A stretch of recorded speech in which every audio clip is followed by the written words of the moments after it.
Night ஆயிடுச்சு. அவன் தூங்கிட்டான்.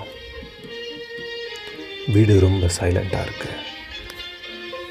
கொஞ்ச நேரத்துக்கு முன்னாடி இதே வீடு டாடி, மம்மி சத்தமாக சந்தோஷமாக கூப்பிட்ற சத்தம்.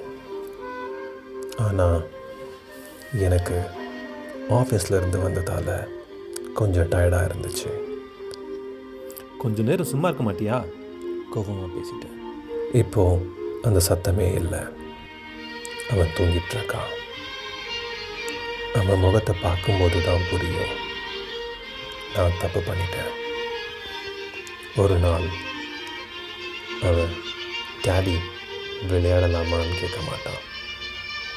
ஒரு நாள் அவன் அவங்க கையை பிடிக்க மாட்டான். இந்த சின்ன சின்ன நிமிஷங்கள் தான் அவனோட சைல்ட்ஹுட். அதை மிஸ் பண்ணாதீங்க.